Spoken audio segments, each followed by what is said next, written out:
clase número 23 de Panorama del Nuevo Testamento. Hoy vamos a estudiar las cartas del apóstol Juan, que nos habla del amor del reino. Vamos a orar, hermanos. Oh Padre, esta mañana estamos aquí para adorarte con todo nuestro corazón, con toda nuestra mente, con todas nuestras fuerzas. Señor, queremos conocerte más, entender lo que tú nos has hablado a través de las epístolas de Juan, y que nuestros corazones puedan anhelar, guardar tu palabra, para no pecar contra ti, Padre. Señor, por el poder de tu Espíritu, obra en nosotros. Danos entendimiento, confórmanos en base a lo que tu palabra enseña. Y que podamos seguir los pasos de nuestro Señor Jesucristo, quien es la manifestación más sublime del amor del reino. Oh Padre, en tus manos nos encomendamos esta mañana. Haz tu obra aquí, Señor. Por Jesucristo nuestro Señor. Te lo pedimos, Padre. Amén. Bueno, hermanos, así como dijimos, hoy vamos a hablar sobre las epístolas de Juan. Espero que ya todos estemos bien entrenados. Sí, al menos los que están desde el comienzo de la iglesia. Recuerdan que las tres cartas de Juan fueron las primeras epístolas que hemos predicado en esta iglesia. Hemos predicado primera, segunda y tercera de Juan. Así que tenemos ya una idea de lo que nos habla la epístola. Ahora, el Señor Jesús nos enseñó que el mayor mandamiento es amar a Dios por sobre todas las cosas. Y que el segundo es amar al prójimo como a ti mismo. Esos son los dos mandamientos en lo que se resume toda la Biblia, toda la ley, los profetas, los escritos. Todo el Antiguo Testamento y todo el Nuevo Testamento habla de amar a Dios y amar al prójimo. Ahora, en nuestra cultura, en nuestro entendimiento, en nuestra comprensión, las personas tienen una definición del amor que nos ajusta al amor de las Escrituras. ¿Verdad, hermanos? Generalmente las personas definen el amor por la calidad de su honestidad o de su franqueza. Definen el amor como un sentimiento. Define el amor como algo que no requiere nada de ti. Define el amor como un romance de Hollywood o más bien de Televisa, así como las novelas definen el amor, o quizás las cadenas brasileras, que están muy de moda también ahora las novelas. Y todo ese concepto del amor pasa a nuestra cultura y las personas esperan que el amor sea así tal cual definen el ambiente en el cual vivimos, en la cosmovisión en la cual vivimos. Sin embargo, la Biblia nos habla del verdadero amor, que es totalmente contrario a lo que nuestra cultura enseña. El amor del reino. ¿Y dónde se manifiesta, hermanos, sublimemente este amor del reino? ¿Dónde podemos ver más claramente este amor? ¿Dónde, hermanos? En la cruz de Cristo, ¿verdad? Porque de tal manera amó Dios al mundo que ha dado a su Hijo, para que todo aquel que en Él cree no se pierda, mas tenga vida eterna. Esa es la manifestación del verdadero amor. Jesús nos enseñó que el amor es entregarse por los demás, ¿verdad, hermanos? Y el apóstol Juan vivió de cerca este amor. Inclusive el Rey de Reyes lavó sus pies. ¿Recuerdan?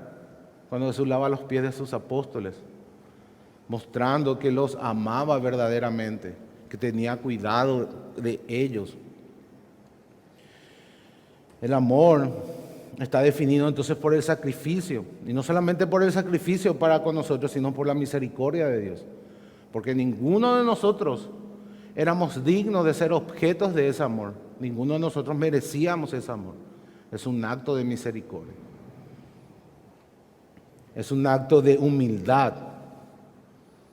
O sea, imagínense que el Dios Todopoderoso, Creador del cielo y de la tierra, de todo lo visible y lo invisible, se haya agachado a lavar los pies de los apóstoles. O sea, qué acto de humildad, hermanos. Y muchas veces nosotros,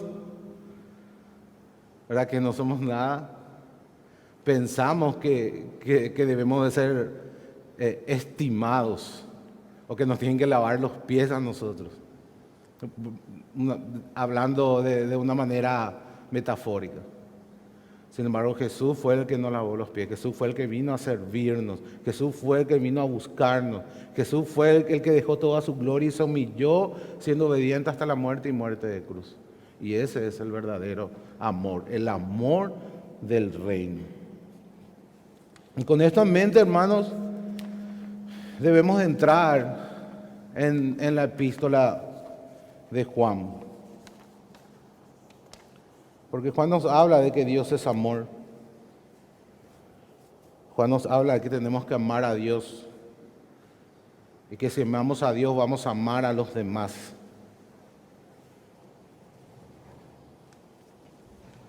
Vamos a leer los 3 primeros versículos de la primera epístola para introducirnos en este contexto, hermanos. En el contexto de las cartas de Juan. Dice la palabra de Dios: lo que era desde el principio, lo que hemos oído, lo que hemos visto con nuestros ojos, lo que hemos contemplado y palparon nuestras manos tocante al verbo de vida, porque la vida fue manifestada y la hemos visto y testificamos y os anunciamos la vida eterna, la cual estaba con el Padre y se nos manifestó. Lo que hemos visto y oído, eso os anunciamos, para que también vosotros tengáis comunión con nosotros, y nuestra comunión verdadera es con el Padre y con su Hijo Jesucristo. O sea, ¿de qué está hablando Juan? De lo que él ha visto, de lo que él ha escuchado, de lo que él ha palpado. Él nos está diciendo que él fue testigo ocular del ministerio del Señor Jesucristo. Y en base a lo que él vio, escuchó y palpó, él ahora está proclamando ese mensaje que le fue entregado. Y ese mensaje él lo proclama para que nosotros podamos experimentar la comunión con Dios y la comunión con nuestros hermanos. Ese es el contexto de la carta. De eso es que nos está hablando.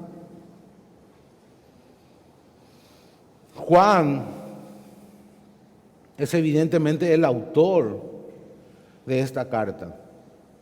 Casi todos, hermanos, los primeros cristianos, la iglesia primitiva o la iglesia post-apostólica, los primeros padres, atribuyen esta epístola al apóstol Juan. Aunque no nos dice explícitamente en el texto, todos, de manera unánime, al menos los padres de la iglesia, lo atribuyen al apóstol Juan.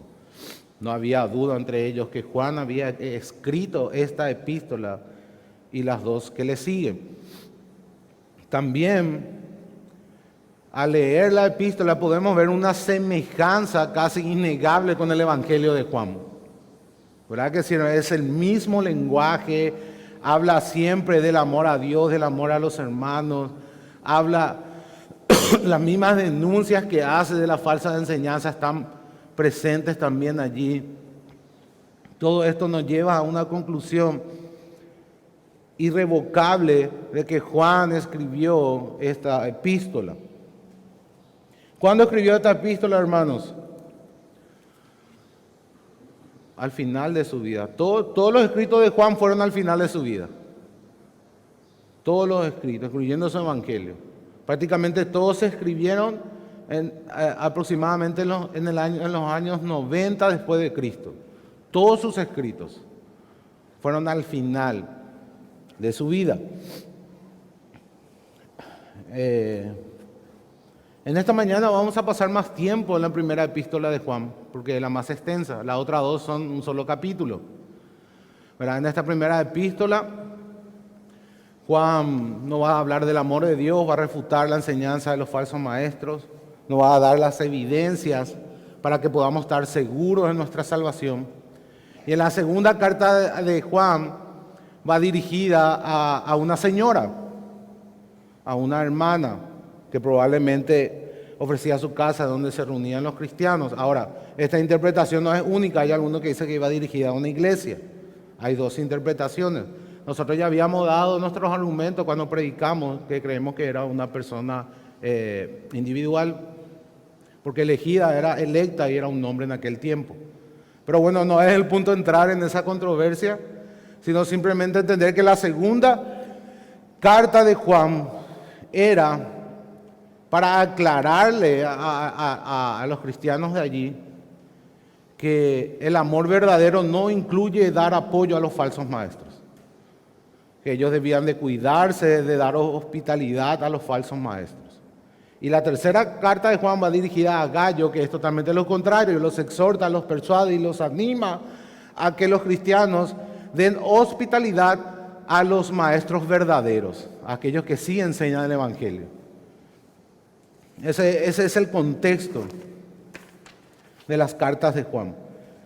El propósito de primera de Juan, bueno, Juan escribe como un hebreo, hermanos, y eso hace que sea difícil para nosotros entender. El pensamiento oriental es muy distinto al pensamiento occidental. O sea, cuando leemos Juan, nosotros nos gusta más el estilo de Pablo, ¿verdad, hermano? Ese estilo que argumenta, que tiene un orden lógico, que sigue una secuencia de pensamientos, que presenta argumentos y deducciones. Juan no habla así. Juan habla como un oriental, como un hebreo. Él te habla en círculos, de una manera circular. Repite una y otra vez la misma cosa con diferentes colores, por así decirlo, en diferentes matices. Y mientras vas circulando en sus pensamientos, él va agregando más cosas y dando diferentes perspectivas de lo mismo. O sea, dice lo mismo de diferente manera como para que eso se quede en tu mente. Esa es la manera en la que Juan habla y escribe.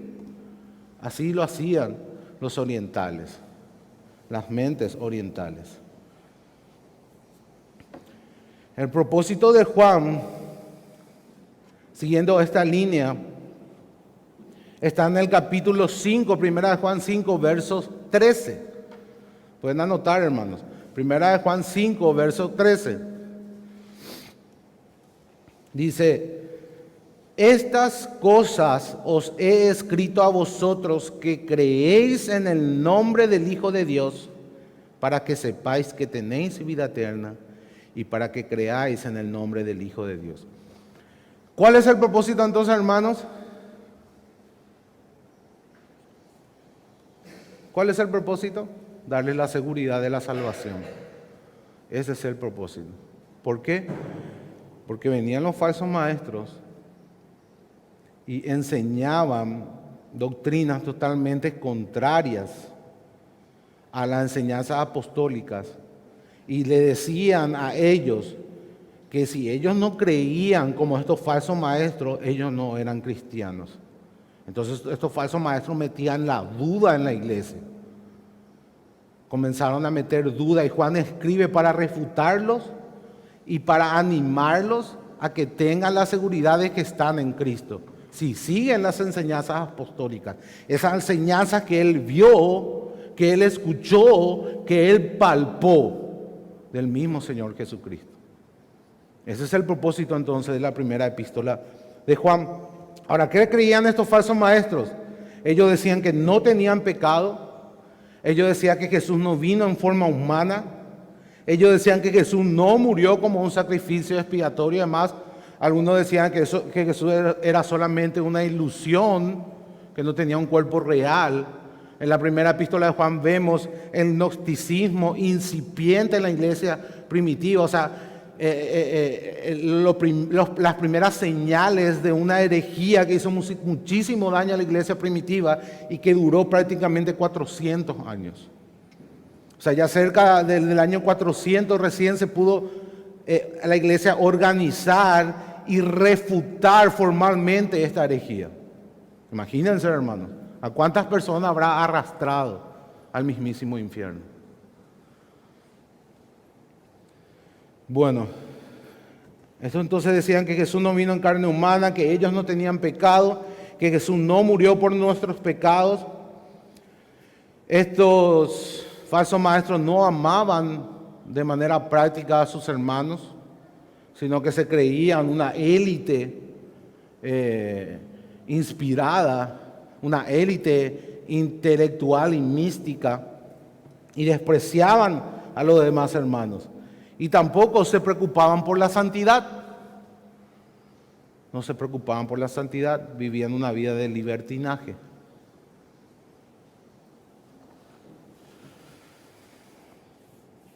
Entonces Juan escribe para refutar todo esto y para darle seguridad a los cristianos, para restablecerlo. Y al hacerlo, lo hace desde dos perspectivas. Una perspectiva doctrinal para refutar a los falsos maestros y una perspectiva pastoral para dar seguridad a los verdaderos cristianos. Así vos tenés en mente siempre eso, hermano, hermana, que Juan siempre está hablando de una manera doctrinal y pastoral, te va a ayudar muchísimo a entender esta epístola. Porque dos cosas nomás quiere hacer Juan: refutar a los falsos maestros y darle seguridad a los verdaderos cristianos. De eso se trata todo. Y él da la vuelta, en círculo, en círculo, en círculo, para lograr ese propósito. Eso es lo que él está haciendo.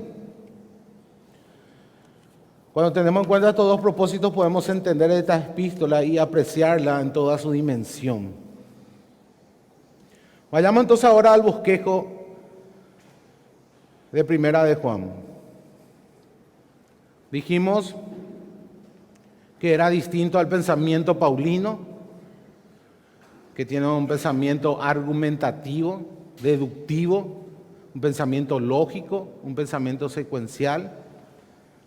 ¿Verdad? Juan no es de esa manera. Juan repite una y otra vez, tiene un pensamiento circular. Dice la misma cosa una y otra vez de diferentes maneras, le agrega diferentes matices, le agrega diferentes profundidades, pero en esencia va diciendo lo mismo. Y cuando leemos esto, parece una conversación más informal. No parece que está discutiendo contigo. Cuando leemos a Pablo, parece que Pablo está discutiendo contigo, ¿verdad? Yo me siento de esa manera. Parece que él te presenta argumentos y te refuta y te demuestra por qué sí, por qué no. Y Juan no. Juan en ese sentido es más pastoral, parece más cálido. Es como si fuera que vos estás hablando de tú a tú con una persona que es sabia y que te está dando consejos y te repite una y otra vez lo que tenés que hacer de diferentes maneras hasta que entiendas. Eso es lo que se percibe en Juan. Dijimos,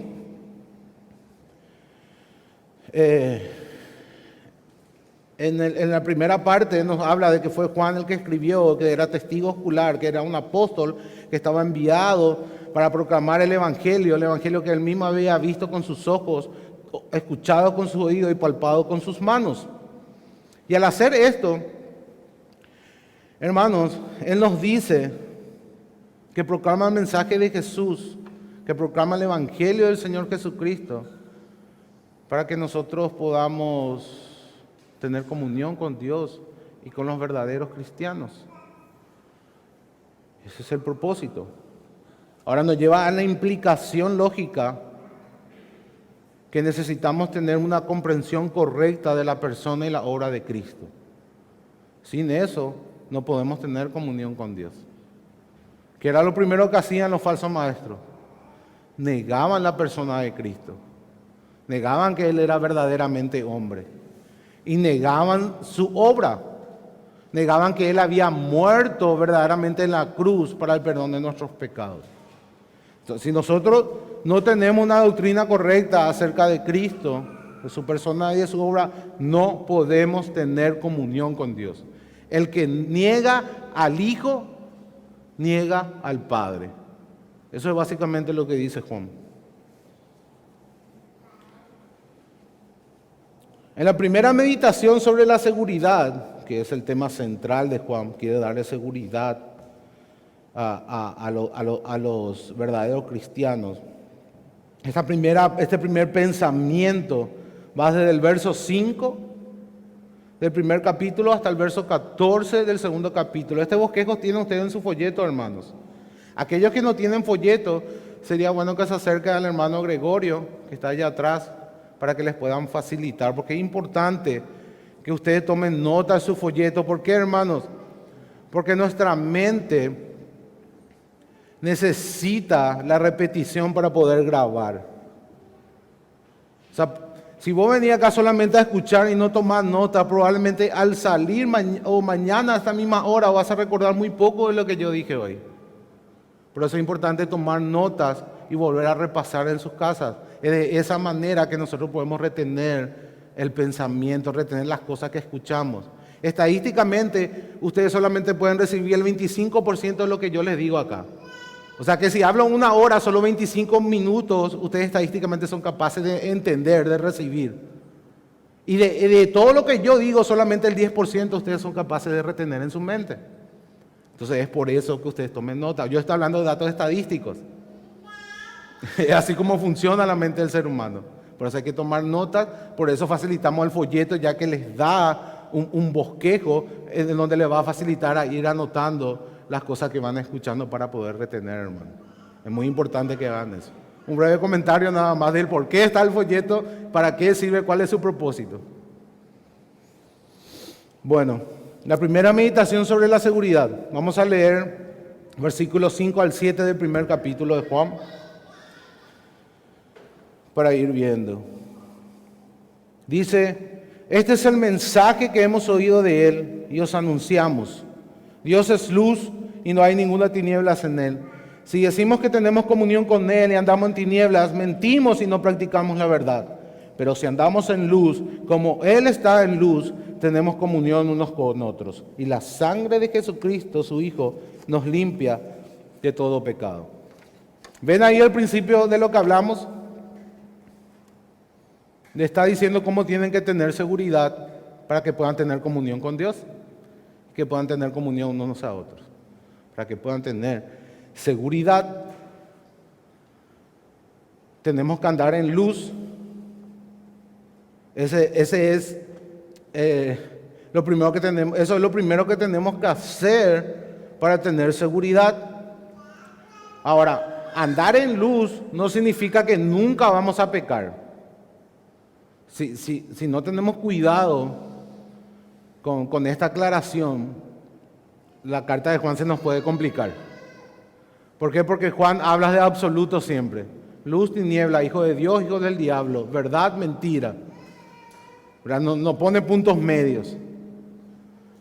Pero sí nos dice que si confesamos nuestros pecados, Dios fiel y justo para perdonar nuestros pecados y limpiarnos de toda maldad. Y nos dice en el primer capítulo del versículo 2 que tenemos abogado para con el Padre, a Jesucristo el justo.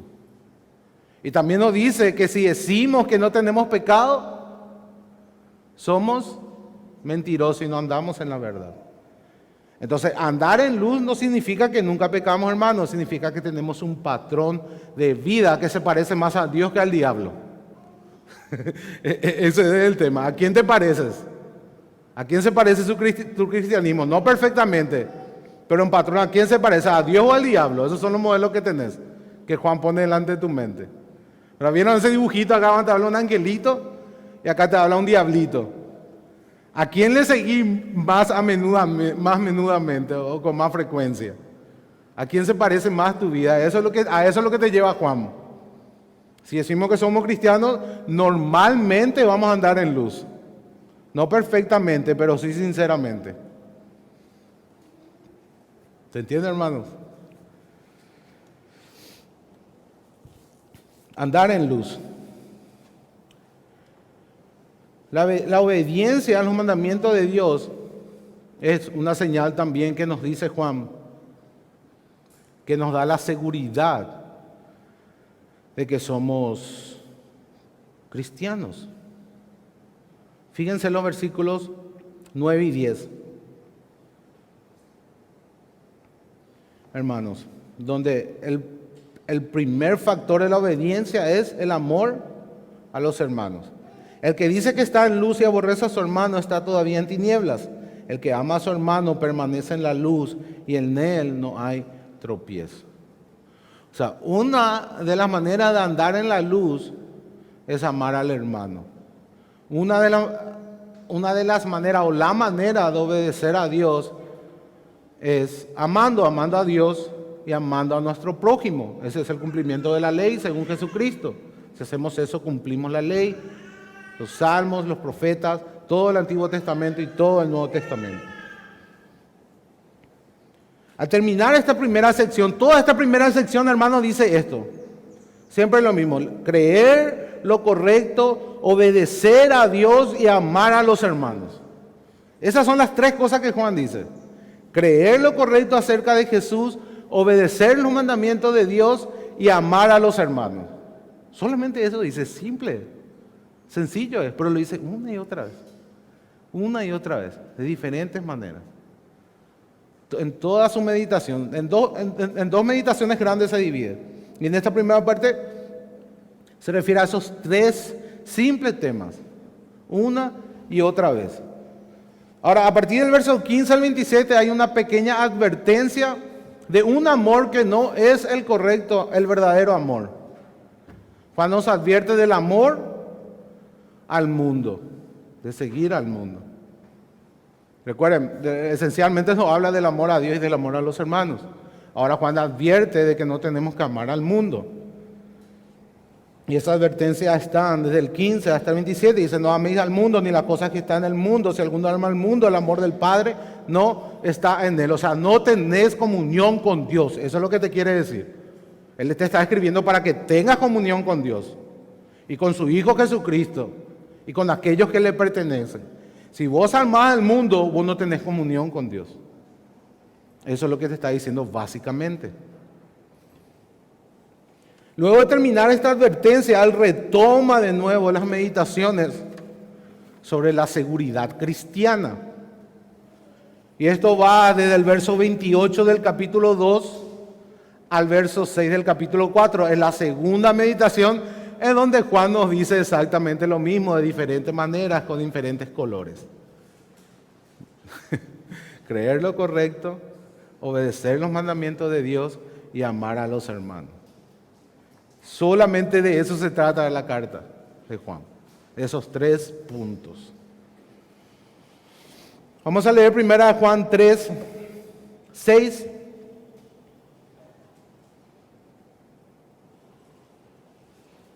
Todo aquel que permanece en él no peca. Todo aquel que peca no le ha visto ni le ha conocido.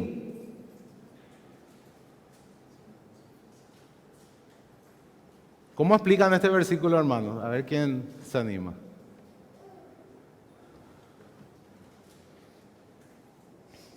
¿Qué habíamos dicho? ¿Qué pasa si tomamos de manera absoluta lo que dice Juan? ¿Qué pasaría? ¿Quién sería cristiano? Nadie sería cristiano. Pero por eso tenemos que tener en cuenta el todo.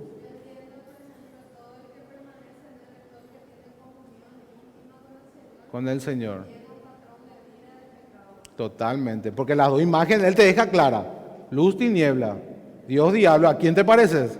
¿A Dios o al diablo? Esa es la imagen del trato mental. ¿A quién se parece tu vida? ¿A Dios o al diablo? No de manera perfecta, ¿verdad? Se supone que no vamos a vivir así perfectamente como Jesús vivió. Pero también se supone que un cristiano no va a vivir como un demonio. ¿Verdad? Muchas veces hacemos énfasis así, no, pero no soy perfecto, y justificamos también eso de una forma negativa para revolcarnos en el pecado. ¿Verdad? Pues si sos cristiano no te puedes tampoco parecer un demonio. O sea, tampoco puede ser perfecto como Dios, pero tampoco puede ser como un demonio. ¿Se entiende? ¿A quién se tiene que parecer más tu vida? Ser santo porque yo soy santo. Esa nomás es la imagen.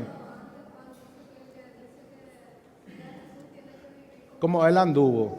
Claro, como un modelo a seguir, no exactamente, pero sí sinceramente. Y se tiene que ver esa luz en tu vida. Ese es el punto, hermano.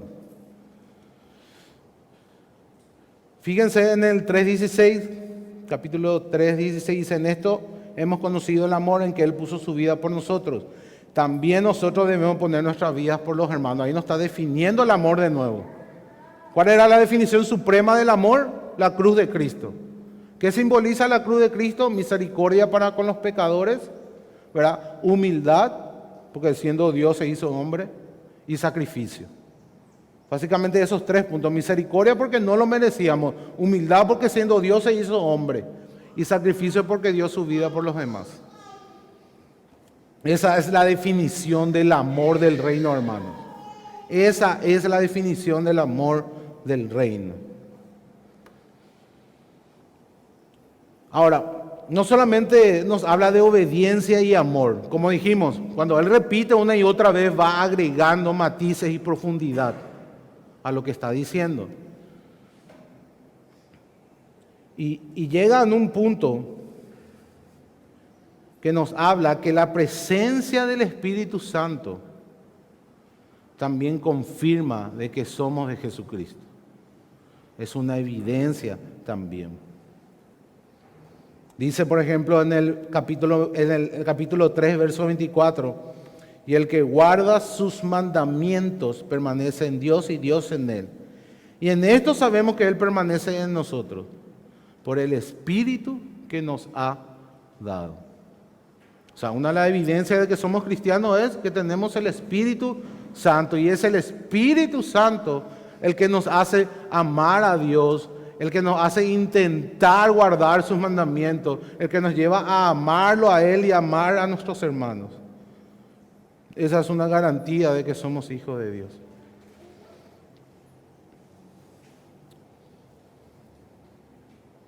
En la siguiente sección, Juan nos hace una fuerte exhortación hacia el amor y la fe. Esto va desde el verso 7 del capítulo 4 al verso 12 del capítulo 5. Entonces ahí tenemos una exhortación al amor y a la fe. Eso está en sus folletos, hermanos, todo el bosquejo que yo estoy diciendo. Acerca del amor podemos leer en los versos 10 y 11 del capítulo 4. Dice: en esto consiste el amor, no en que nosotros hayamos amado a Dios, sino en que Él nos amó a nosotros y envió a su Hijo en propiciación por nuestros pecados. Amados, si Dios nos ha amado así, debemos también nosotros amarnos unos a otros. O sea, nos pone de nuevo el modelo a seguir Jesucristo. No perfectamente, pero sí sinceramente. Y todo eso tiene implicaciones también teológicas, porque recuerden que los falsos maestros negaban que Cristo había muerto por nuestros pecados. Y si nosotros negamos esa doctrina, estamos negando el amor de Dios. Porque el amor de Dios se expresa justamente en que Él murió en expiación por nuestros pecados. Y los falsos maestros negaban esa doctrina. Y al negar el amor de Dios, ellos no amaban a sus hermanos. Y ahí vemos la relación que tiene la práctica con la teología. ¿Cuál es la fuerza, hermanos, que nos va a llevar a amar a esas personas que no nos caen bien, o a esas personas que nos cuesta tolerar? Ver el amor de Cristo, que nos amó a nosotros siendo sus enemigos. Esa es una fuerza que opera en nuestro corazón, a llevarnos por sobre encima de nuestros sentimientos, a llevarnos a una acción aunque no querramos, porque Él nos amó sin que nosotros lo merezcamos. ¿Y quién somos nosotros para poner condiciones a nuestro amor? ¿Quiénes somos? Bien, ven la implicación entre la teoría y la práctica. Los falsos maestros no sentían ninguna obligación para amar a sus hermanos. ¿Por qué? Porque ellos negaban que Jesús había muerto por nuestros pecados. Entonces, ¿cuál era el modelo de amor que ellos tenían? Era un amor llevado por los sentimientos, por las pasiones, por los instintos, que no tiene nada que ver con el amor de la Biblia. Acerca de la fe, nos exhorta en el versículo 10 del capítulo 5. Dice, el que cree en el Hijo de Dios tiene el testimonio en sí mismo. El testimonio del Evangelio, el testimonio del amor, el testimonio de que es hijo de Dios, el testimonio de que tiene comunión con Dios y con sus hermanos, el testimonio de que tiene el Espíritu Santo, el testimonio de que ha sido amado por Dios en la cruz.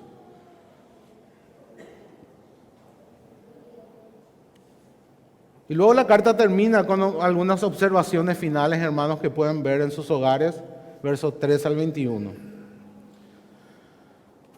Esta es una descripción general y muy rápida del bosquejo de Juan.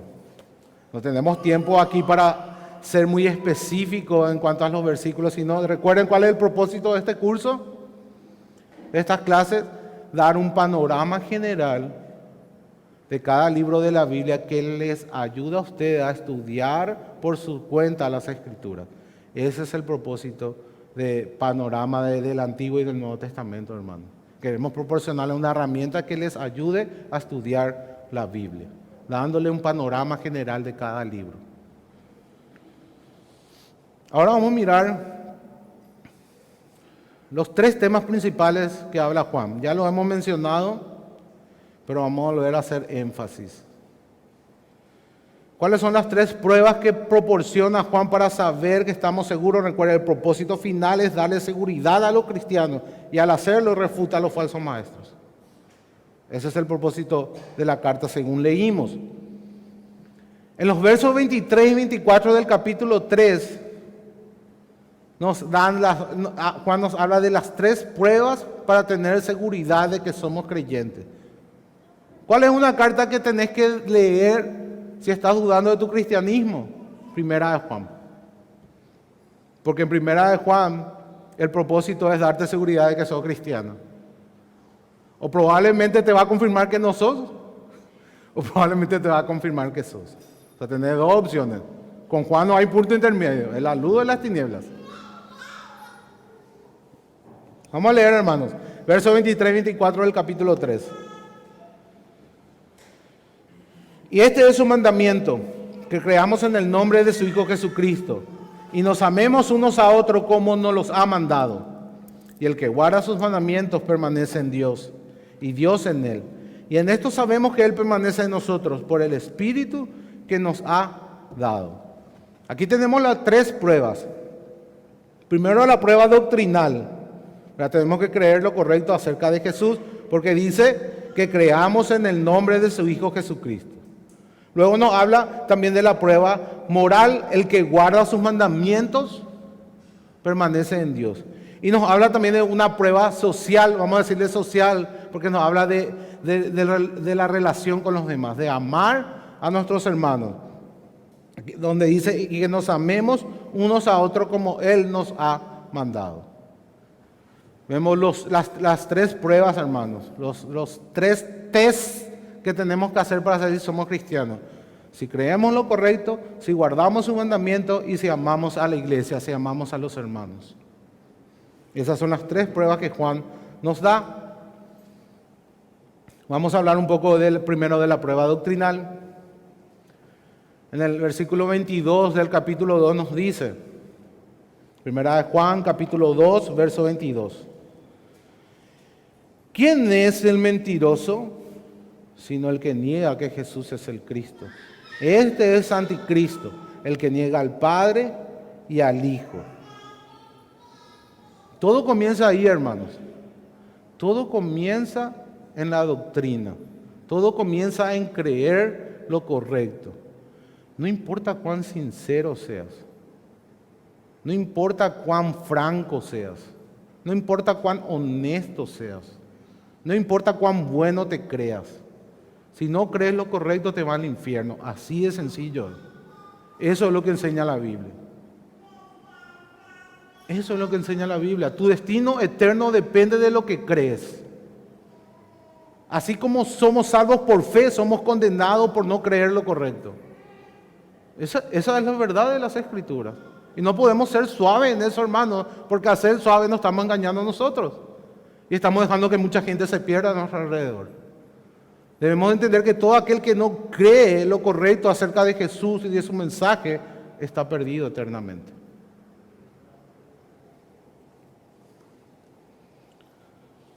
Ahora, cuando leemos la carta de Juan, podemos llegar a decir, pero ¿esto en qué me va a ayudar hoy? Está todo bien, vamos a leer el símbolo niceno, verdadero hombre, verdadero Dios. Podemos entrar en discusiones académicas sobre la cristología, sobre la hipóstasis, la unión hipostática de Jesucristo, de cómo se relaciona su humanidad y su divinidad. Pero ¿de qué me sirve esto? ¿Verdad? Podemos preguntarnos eso, ¿de qué me sirve hoy esto? ¿Qué puede ayudarme de manera práctica a mi cristianismo? O algunos quizás pueden decir, no, ¿para qué vamos a entrar en tema de doctrina? La doctrina divide, ¿verdad? Vamos a amarnos nomás así. Vamos a abrazarnos todos acá y vamos a amarnos y no importa lo que creas. Porque son pensamientos de los cristianos, no, hermano, lo que crees importa, lo que crees te lleva al cielo o al infierno. Así de sencillo, y todo comienza ahí, no podemos saltar a la práctica antes de tener la verdadera doctrina. Primero viene la doctrina y después viene la práctica.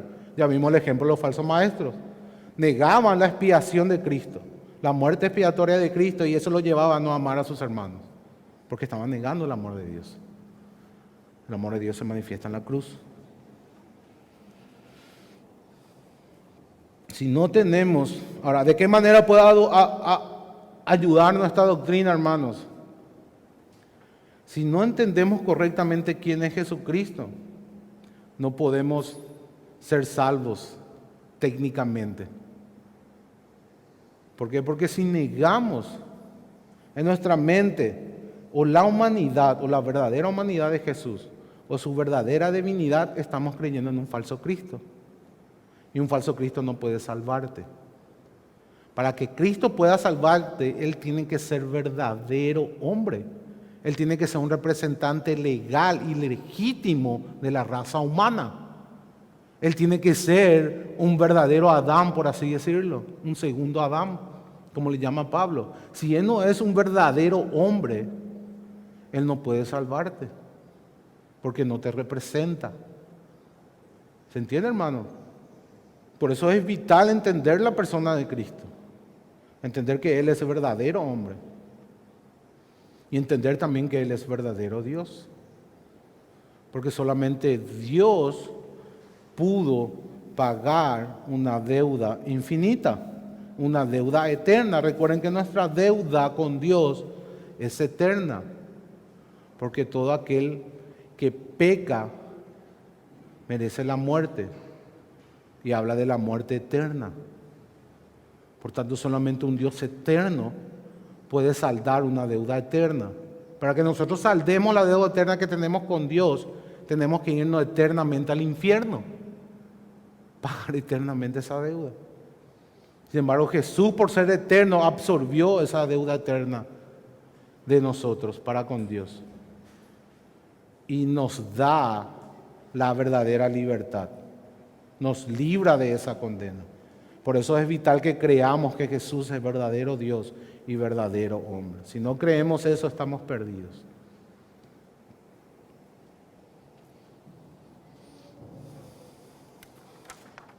Simplemente para demostrar de qué manera nos ayuda la doctrina que Juan defiende. Claro que también lleva implicaciones y aplicaciones. Sabemos que un pasaje tiene una sola interpretación, pero varias aplicaciones. Lo que Juan nos muestra acá nos lleva a la conclusión que si no creemos lo correcto, vamos a vivir de una manera incorrecta. ¿Verdad, hermanos? O sea, en cualquier aspecto de la fe cristiana, si no crees lo correcto, te va a llevar a vivir de manera incorrecta. Y si son doctrinas esenciales, te va a llevar al infierno. Si no son doctrinas esenciales, te va a llevar a una vida impía o no piadosa. Esas son las implicaciones y las aplicaciones que nos llevan las conclusiones de Juan. La creencia correcta es crucial, no solamente para una vida de santidad, sino para nuestra seguridad de creyentes. ¿Por qué? Porque una vida de obediencia nos da seguridad. Y una vida de obediencia solo podemos tener si creemos lo correcto. Todo está concatenado. Todo está unido secuencialmente. No podemos separar ninguna de estas pruebas que nos da Juan, no podemos hacerla de manera individual. O sea, no es solamente creo lo correcto, soy cristiano. No. Creer lo correcto te debe de llevar a vivir de una manera correcta. ¿Qué es vivir de una manera correcta? Guardar sus mandamientos. Y la primera manera en que guardamos sus mandamientos es amando a los demás. La manera práctica de guardar sus mandamientos. Entonces, esas tres pruebas deben de estar presentes. No podemos hacerlas de manera aislada. Las tres tienen que estar. O no están las tres o no está ninguna. O al menos no nos sirve para darnos seguridad. También esta enseñanza nos lleva a la conclusión de que importa más o que es más perjudicial el creer lo incorrecto que la misma incredulidad. ¿Verdad, hermanos? Que es mucho más perjudicial la herejía que la falta de religión. Que es mucho más peligroso escuchar a los engañadores que tener ciertas dudas acerca de tu doctrina. O sea, muchas veces nos enfocamos más en los ateos o en los escépticos que atacan la fe cristiana, cuando en realidad lo más peligroso es aquellos falsos maestros que están vestidos de lobos y que desde adentro trastocan la fe cristiana y siembran duda y arrastran a muchas personas al infierno. Esos son más peligrosos, hermano. Es mucho más fácil predicarle el evangelio a un incrédulo que a un falso cristiano. Y eso ya habrán experimentado ustedes. Es mucho más fácil predicarle a alguien que está fuera de la religión que a uno que ha sido consumido por la herejía o por la falsa enseñanza. Debemos creer lo que Jesús verdaderamente es, según las Escrituras, según la enseñanza apostólica. Ahora, la doctrina no es suficiente, ya dijimos. Debe de acompañarse de la prueba moral. Porque los mismos demonios creen en el Jesús correcto. Santiago dice, los demonios creen y tiemblan. Muchas veces no ni temblamos. Pero ellos por lo menos tiemblan. Ahora, esa creencia debe llevarte a guardar sus mandamientos. Ahí es donde es válida la prueba moral. Fíjense, versos 7 al 10 del capítulo 3. Dice, hijitos, nadie os engañe. El que hace justicia es justo, como Él es justo. El que practica el pecado es del diablo, porque el diablo peca desde el principio. Para esto apareció el Hijo de Dios, para deshacer las obras del diablo. Todo aquel que es nacido de Dios no practica el pecado, porque la simiente de Dios permanece en él y no puede pecar porque es nacido de Dios. En esto se manifiestan los hijos de Dios y los hijos del diablo. Todo aquel que no hace justicia y que no ama a su hermano no es de Dios. Súper sencillo. No hay forma como no entender. Ahora, lo que tenemos que tener en cuenta es el contexto, que no podemos obedecer a Dios perfectamente. No se trata de eso. Simplemente Él te pone dos modelos a seguir. Y para hacerlo más sencillo, hasta tan sencillo que un niño puede entender, hermano, no usa ninguna figura retórica, ninguna imagen de la filosofía griega, sino te dice Dios y el diablo, la luz y la oscuridad. Estos mismos principios pueden usar un niño. La verdad y la mentira. ¿Se dan cuenta? O sea, súper sencillo es. Y te dice, si vos le pareces más a Dios, a la luz, a la verdad, sos cristiano. Ahora, si vos le pareces más al diablo, a la oscuridad y a la mentira, no sos cristiano. Así de sencilla es su enseñanza. Eso es lo que Juan está diciendo.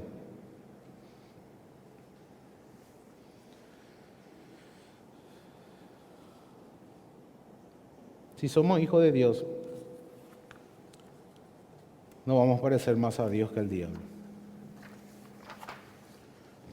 En palabras de Jesucristo, por sus frutos os conoceréis. Para los frutos de nuestra vida. Esa es la prueba moral. Y la prueba moral, como dijimos, vamos a repetir otra vez, es la evidencia de que creemos lo correcto. Si crees lo correcto, vas a vivir de una manera justa. Si crees lo incorrecto, vas a vivir de una manera injusta. No puedo yo adelantar la prueba moral. O sea, tenemos acá la prueba doctrinal y yo quiero tener primero la prueba moral. Y quiero vivir obedeciendo a Dios, pero no le conozco a Él. Porque eso es lo que quiere hacer la iglesia hoy, ¿verdad? Te dice, no, la doctrina divide, la letra mata, el espíritu vivifica, ¿verdad? Sacado fuera de contexto, porque la letra se refiere a la ley de Moisés. Y lo que los cristianos quieren hacer es vivir una vida de obediencia sin estudiar ni conocer la Biblia. Y eso no se puede hacer.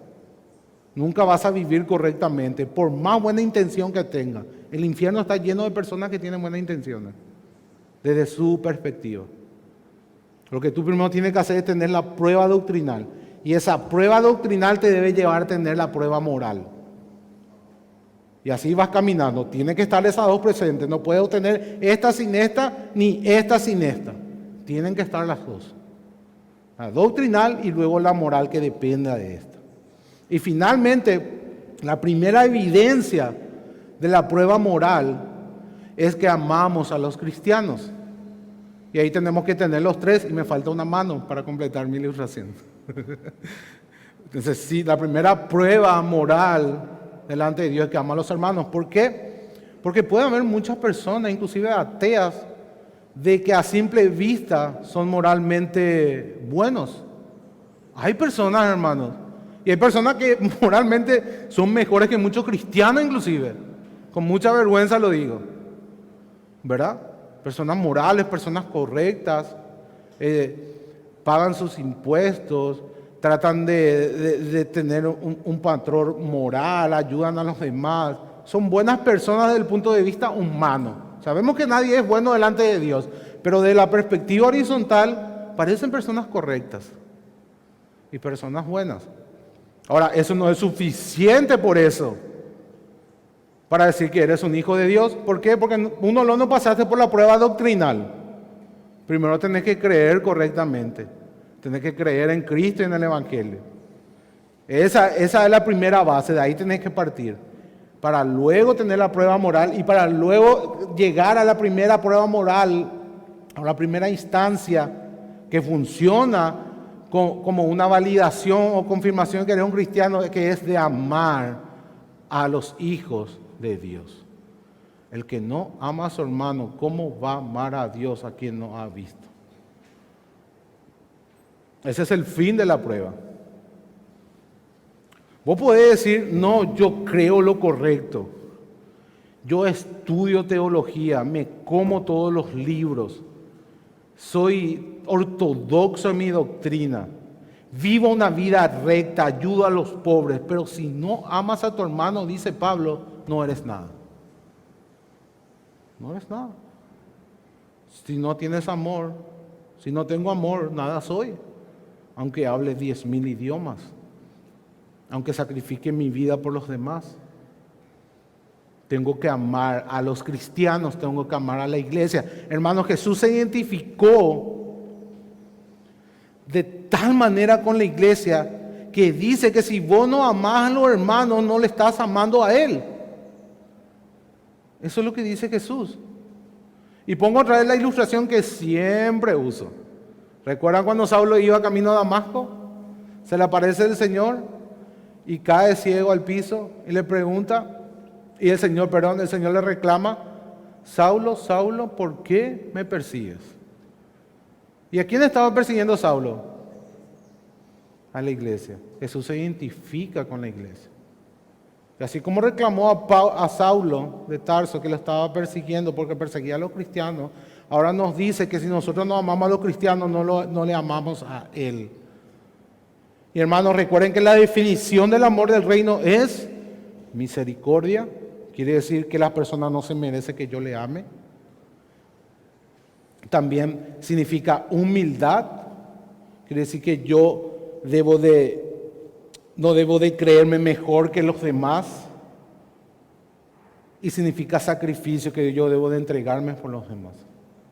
Así como el Señor tuvo misericordia con nosotros, así como el Señor siendo Dios se hizo hombre, y así como el Señor entregó su vida en la cruz por nosotros, ese es el modelo del amor que tenemos que seguir, que nos da la seguridad que amamos a Dios, que tenemos comunión con Él, de que somos cristianos. Esa es la enseñanza de Juan, hermanos. Fíjense en el versículo 19 y 21 del capítulo 4. Nosotros le amamos a Él porque Él nos amó primero. Si alguno dice yo amo a Dios y aborrece a su hermano, es mentiroso. Pues el que no ama a su hermano, a quien ha visto, ¿cómo puede amar a Dios a quien no ha visto? Y nosotros tenemos este mandamiento de Él: el que ama a Dios, ame también a su hermano. Así que, ¿qué te hace pensar que amas a Dios? Tu precisión doctrinal, tu meticulosa obediencia moral, la experiencia casi mística, esa sensación que tienes cuando cantas alabanzas o himnos cristianos. Todo eso puede ser correcto, pero no es suficiente. La prueba de que somos cristianos, la prueba final, es que amamos a los hermanos, es que amamos a la iglesia, es que somos misericordiosos para con ellos, cubriendo muchas veces sus faltas, ¿verdad? Ensuciándonos las manos para levantarle del lodo o para ayudarle a caminar su vida cristiana, para que todos juntos podamos ir como peregrinos rumbo a nuestra patria celestial. Que nos sacrifiquemos por los demás, que nos humillemos muchas veces llevando la afrenta de los demás. Porque ¿acaso no fue eso lo que hizo Jesús? ¿Acaso Jesús no se humilló por nosotros y no sufrió afrenta por nosotros? Hermano, ese es el modelo del amor. El amor del reino.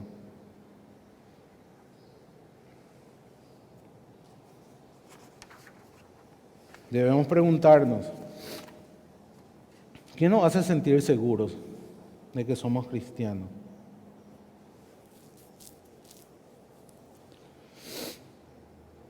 Para resumir entonces la primera carta de Juan,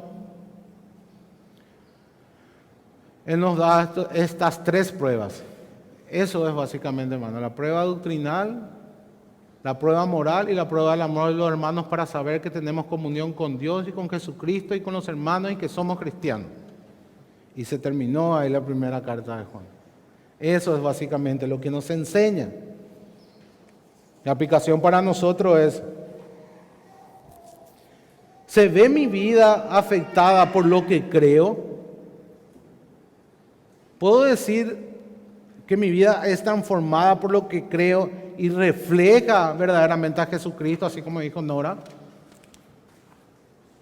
Si decimos que somos de Él, debemos andar como Él anduvo. Esa es la pregunta que podemos hacernos. Podemos preguntarle quizá a una persona cercana a nosotros, que sea sincera, que nos diga: ¿puedes ver que mi vida refleja las tres pruebas que pone Juan? Que creo lo correcto, que le parezco más a Dios que al diablo, que en manera general amo a mis hermanos o intento hacerlo. Esa sería una prueba objetiva, hermanos. Que nos preguntemos primero nosotros y luego aquellos que tienen alguna persona de confianza se pregunten mutuamente. Para concluir, vamos a hacer un vistazo panorámico de segunda y tercera de Juan, que son bien sencillos. ¿De qué nos habla segunda de Juan? Vamos a ver si prestaron atención. A ver, algún valiente. ¿De qué nos habla segunda de Juan? Permanecer. También está ese principio, pero básicamente lo que nos dice es que no debemos de dar apoyo a los falsos maestros. De eso que nos habla segunda de Juan. Iba dirigida a la señora elegida, para que tiene dos interpretaciones posibles: una iglesia o una señora verdaderamente que era dueña del hogar donde se reunían los hermanos. Y lo que le está diciendo es que debe de prestar atención, que debe de discernir, que no debe de pensar de que todo el mundo es un verdadero predicador. Muchas veces pensamos que porque alguien tiene la etiqueta de cristiano, ya es un cristiano. Ahora ya sabemos que no, necesitamos ver esas 3 pruebas. Así como usamos Primera de Juan para examinarnos a nosotros, ahora tenemos que reflejar esa luz para examinar a los demás. Y saber quién es un verdadero hijo de Dios. Y en este caso de Segunda de Juan, saber quiénes son los verdaderos maestros. Saber quién enseñan al verdadero Jesús. Y lo que Juan advierte en la segunda epístola de Juan es que no debemos dar hospitalidad a los falsos maestros. Ahora, en ese tiempo, la hospitalidad era vital para el ministerio de un predicador. ¿Por qué? Porque dijimos que en la iglesia primitiva los predicadores eran itinerantes. Había muchísimos maestros itinerantes, que así como Pablo recorrían todo el imperio predicando el evangelio. Pero así también como había verdaderos maestros, adivinen qué. Habían también falsos maestros. Había también ángeles del diablo vestidos de luz. Pero no eran de Dios. Entonces Juan les llama a discernir y no a darle apoyo a cualquiera que venga a decir que es un maestro.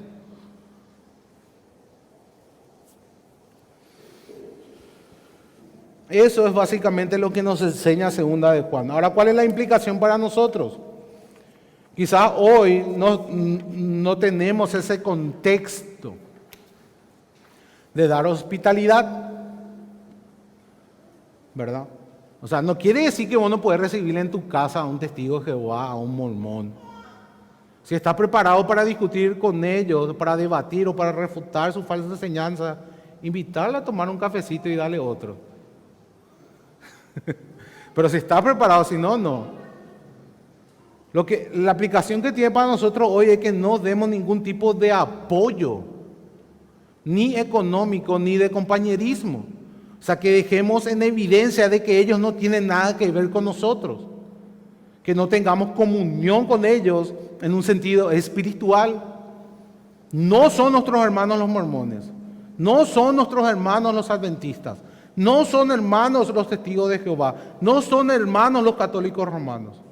Ellos no creen la verdad. No pasan la primera prueba doctrinal. Entonces no pueden ser nuestros hermanos. No podemos identificarnos con ellos, pero sí puedes recibirle en tu casa con el propósito de predicarle el evangelio. ¿Se entiende, hermano?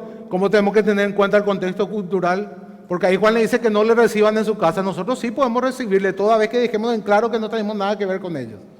Y que no le brindemos ningún tipo de compañerismo espiritual ni apoyo económico. Pero sí solidaridad. Tenemos que diferenciar eso. No es lo mismo aquel tiempo que hoy. Y debemos de predicar el evangelio. Y mucho más aún aquellos que no son cristianos, que dicen luego que no son cristianos. Con ellos sí que tenemos que ser más solidarios y hospitalarios para ganarlos para Cristo.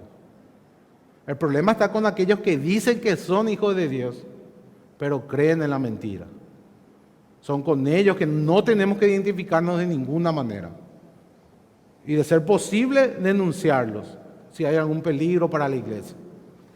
Ese es el mensaje de Segunda de Juan. La tercera epístola de Juan es totalmente lo contrario. Va dirigida también a una persona individual que se llamaba Gallo. Y Gallo era un hombre hospitalario que apoyaba a los verdaderos predicadores del evangelio. Entonces Juan le escribe a él y lo pone como ejemplo, como un ejemplo que tenemos que seguir. Gallo es un ejemplo de alguien que ha entendido la enseñanza apostólica, de alguien que pasa las 3 pruebas que dio Juan: la prueba doctrinal, la prueba moral y la prueba del amor. Él es el ejemplo a seguir. Ahora, cuando habla de Gallo, también habla de otro personaje. ¿Quién es el otro personaje? Diótrefes. Diótrefes es el otro personaje. Diótrefes es el único ministro de la iglesia primitiva, o la iglesia de Diótrefes es la única iglesia que tenía un solo pastor. ¿Cuánto hay hoy, hermanos? ¿Cuántas iglesias hay que tienen un solo pastor hoy? Y están ahí 10, 15 años y un solo pastor. Nadie puede atreverse a llegar ahí. Bueno, en la iglesia primitiva, todas las iglesias tenían varios ancianos, varios pastores. La única iglesia que tenía un solo pastor es la iglesia de Diótrefes. Y según lo que nos dice Juan, Diótrefes no era cristiano. Aunque no llegaba al punto de ser un falso maestro como la descripción de primera de Juan, Juan lo pone como un ejemplo a no seguir. Porque Diótrefes no pasaba la prueba del amor, porque él se amaba más a sí mismo que a los demás. Él quería ocupar los primeros lugares. Solamente él quería tomar las decisiones. No dejaba que nadie se entremeta o que nadie le contradiga. Y aquel que lo hacía era expulsado de la iglesia. Hacía a ese nivel luego. Coapechela la pastor y Diótrefes. Si no te gusta, agarra tus cosas y te va. Ese era Diótrefes, hermano. ¿Cuántos Diótrefes hay hoy en las iglesias? ¿Cuántos pastores hay que se aman más a sí mismos y no aman a los demás? Y por su ignorancia no pasan la prueba de un verdadero cristiano. No digo que no sean, pero no pasan la prueba. Según Juan, la prueba del amor. No sabemos más nada de Diótrefes. Solo sabemos que amaba el primer lugar y que nadie le podía contradecir. Nada más. Solo eso nos dice. Y cuando entendemos a estas dos personas, a Gayo y a Diótrefes, podemos entender todo lo que Juan enseña en la tercera epístola que ha escrito.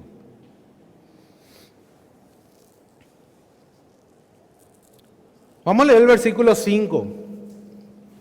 Vamos a irnos otra vez a Gayo. Dice: amado, fielmente te conduces cuando prestas algún servicio a los hermanos, especialmente a los desconocidos.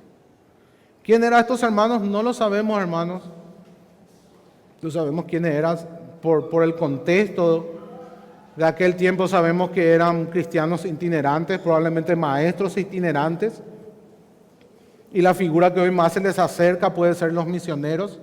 Hoy día, la figura que más se acerca a estas personas a los cuales Gayo prestaba su hospitalidad y apoyo son los misioneros. Y fíjense que Juan dice más abajo que cuando nosotros ayudamos o colaboramos con los hermanos que están dedicados a expandir el reino de los cielos, somos partícipes también de sus obras. Somos partícipes de su servicio, hermanos. Eso es lo que dice Juan en la tercera epístola. Cuando nosotros no solamente tenemos que ir, o sea, esa no es solamente la mente misionera. Tener una mente misionera o una mente del reino no es solamente agarrar y ir. Si tú no puedes ir, puedes apoyar con tus recursos, puedes apoyar con tus oraciones y puedes ser intencional en la proclamación del evangelio. En una iglesia que comienza recién, así como nosotros, la manera de tener una mente misionera es apoyar esta obra para que se siga predicando. Es ahí donde debe de comenzar. Nuestra mente debe de ser apoyar la predicación del evangelio, donde se predica correctamente. Debemos de orar, debemos dar nuestros recursos, nuestro tiempo, para que eso siga creciendo, hermanos. Y aunque a lo mejor vos no estás enseñando o predicando o evangelizando de manera pública, porque sí debes evangelizar de manera privada, al hacer partícipe es como si fuera que tú mismo estás sirviendo de esa manera. Acá no hay individualismo, no hay Diótrefes. Cada uno de nosotros cumplimos una misión en base a los dones que se nos ha dado. Y todos somos uno. ¿Se entiende, hermanos? Esa es la enseñanza de Juan. Somos partícipes en la expansión del reino. No solamente yendo, sino también apoyando. Así como lo hacía Gayo. Gayo no predicaba. Él no enseñaba. Él solamente brindaba apoyo y hospitalidad a los predicadores. Y Pablo le dice, Juan le dice que él era partícipe en el servicio de la expansión del reino. Esa es la gran enseñanza de la tercera epístola de Juan.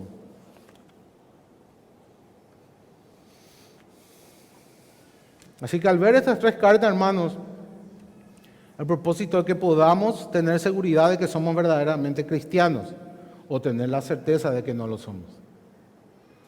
Esas son las dos conclusiones a las que podemos llegar. Creer lo correcto, obedecer los mandamientos de Dios y amar a nuestros hermanos son las pruebas que nos da la primera epístola. En la segunda epístola nos aclara los límites del amor.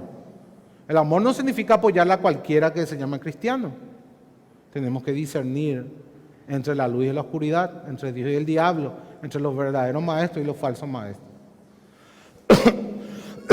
Ahora, la existencia de los falsos maestros no nos debe llevar al extremo de no apoyar completamente a la iglesia y a los maestros, porque ese es un extremo al cual ha llegado la iglesia de sana doctrina. Por causa de lobos rapaces que trasquilaban a las ovejas y que le quitaban hasta lo que no tenían, hoy los cristianos de sana doctrina se volvieron avaros para con la obra. Y esa es una verdad, hermano. Y Dios nos llama a apoyar el reino y apoyar económicamente, con nuestro tiempo, con todo lo que tengamos, porque al final todo es de Él, dice la palabra, todo es de Él, por Él y para Él.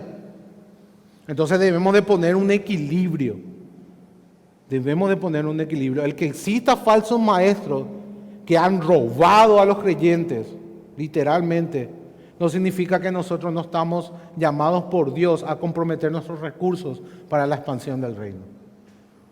No niega la otra verdad. Y eso nos deja bien claro la tercera epístola de Juan. Debemos discernir, sí, y no apoyar a los falsos, pero sí hacerlos con los verdaderos. Y muchas veces, como en nuestro contexto, esto se aplica a nuestra iglesia local, porque aún tenemos la capacidad de enviar. Dios quiera que algún día podamos llegar a esa madurez de iglesia y estar sosteniendo aquí con nuestras ofrendas a cristianos, a misioneros, quizás en pueblos más remotos del Paraguay. No pensemos ni en África, hermano. Vayamos ahí por el interior del país donde faltan iglesias y que nosotros estemos apoyando económicamente con nuestras ofrendas. Ese es nuestro deseo, al menos de los pastores. Ese es nuestro anhelo, que nosotros seamos una iglesia que envía. A esa madurez queremos llegar. Y no pensamos en África ni en China, pensamos en nuestro país. Porque el 93% de los paraguayos son católicos romanos. 7% nomás son evangélicos. Y de los cuales el 6% por ahí están en el error. En ese 7% entran también hasta adventistas y mormones. Ven la necesidad que hay. Tenemos que ser una iglesia que plante iglesia en nuestro país. Esa es la madurez a la que queremos llegar. Y para eso necesitamos comprometernos. Oremos, hermanos.